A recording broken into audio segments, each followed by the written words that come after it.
మొదట్లో లైట్ గా తీసుకున్న నేతలు ఇప్పుడు సీరియస్ గా దిగిపోయారు. అపోజిషన్ స్టార్ట్ చేసిన ఆటకి రివర్స్ గేమ్ మొదలుపెట్టారు. అధినేత ఆగ్రహంతో తమ సత్తా చూపించి ఇమేజ్ ను పెంచుకునేందుకు ఎవరికి వారు కష్టపడుతున్నారు. తేడా వస్తే చెప్పలేం గానీ రేపొద్దున గెలిస్తే క్రెడిట్ క్లెయిమ్ చేసుకోవడానికి ఎంతమంది పోటీ పడతారో అర్థం కావడం లేదు నెల్లూరు రాజకీయం చూస్తుంటే.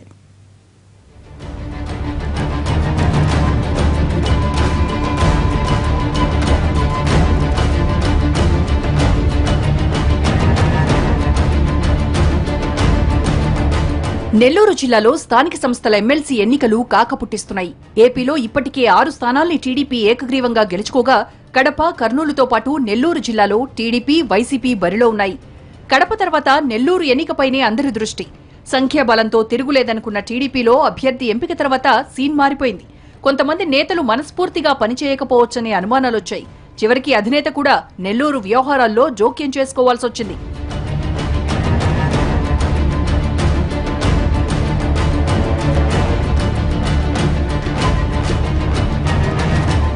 గతంలో కాంగ్రెస్ ఎమ్మెల్సీగా ఉన్న వాకాటి నారాయణరెడ్డి టీడీపీలో చేరి మరోసారి స్థానిక సంస్థల ఎమ్మెల్సీ బరిలో నిలిచారు.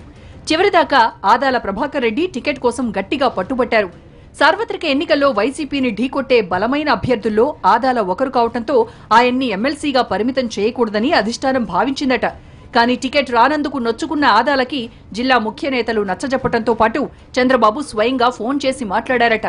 కీలకమైన కార్పొరేషన్ పదవిస్తామని, వాకాటికి సహకరించాలని ఆదాలకు సూచించినట్లు సమాచారం.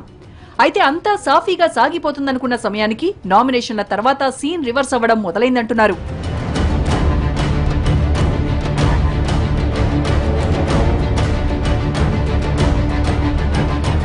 కొవ్వూరు నియోజకవర్గానికి చెందిన ఓ ఎంపీపీతో పాటు 3 ఎంపీటీసీలు పార్టీకి గుడ్ బై చెప్పి వైసీపీలో చేరటం టీడీపీకి మింగుడు పడని పరిణామమైంది.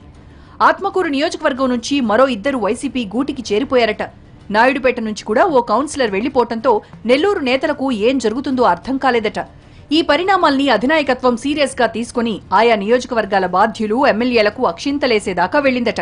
మంత్రి నారాయణ, ఎమ్మెల్సీ సోమిరెడ్డిల మధ్య ఆధిపత్య పోరుతో వీరిలో ఎవరిని ముందు పెట్టినా అంతర్గత విభేదాలతో నష్టం తప్పదనే వ్యూహాత్మకంగా ఇద్దరికీ ఎన్నికల బాధ్యతని పూర్తి స్థాయిలో అప్పగించలేదట. నేతల్ని సమన్వయపరుచుకుంటూ టచ్ లో ఉండమని మంత్రి నారాయణకి చెప్పడంతో ఆయన ఫీల్డ్లోకి రాకుండా విజయవాడకే పరిమితమయ్యారట.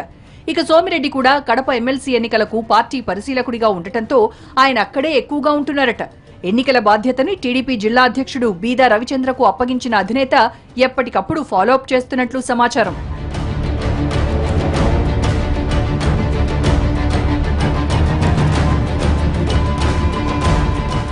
పార్టీ హైకమాండ్ నుంచి ఫోన్ల మీద ఫోన్లతో నెల్లూరు టీడీపీ నేతలు ఒక్కసారిగా జూలు విదిల్చారు.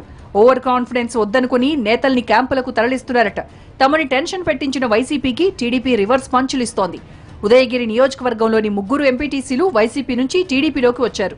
మీరు ప్రారంభించిన ఆటని మేము ముగిస్తామంటూ వైసీపీకి కౌంటర్లిస్తున్నారట. మరో 20 మంది వైసీపీ ఎంపీటీసీలు టచ్ లో ఉన్నారని మైండ్ గేమ్ మొదలుపెట్టింది అధికార పక్షం. అంతేకాకుండా టీడీపీ ఎంపీటీసీల్ని తీసుకెళ్లిన వైసీపీ నేతలపై ఆ ఎంపీటీసీల కుటుంబ సభ్యులతో కేసులు పెట్టించే వ్యూహాన్ని అమలు చేస్తున్నారు. ఆలస్యంగా తేరుకున్న టీడీపీ నేతలు ఎమ్మెల్సీ ఎన్నికల్లో విజయం సాధించడంతో పాటు మంచి మెజారిటీ సంపాదించి అధినేత ప్రశంసలు అందుకోవాలని తెగ కష్టపడిపోతున్నారట. టీడీపీ ఒక్కసారిగా దూకుడు పెంచడంతో వైసీపీలో అంతర్మథనం మొదలైందట. క్యాంపుల్లో మర్యాదల్ని పెంచడంతో పాటు రివర్స్ కౌంటర్ ఇచ్చే పనిలో ఉందట విపక్ష పార్టీ.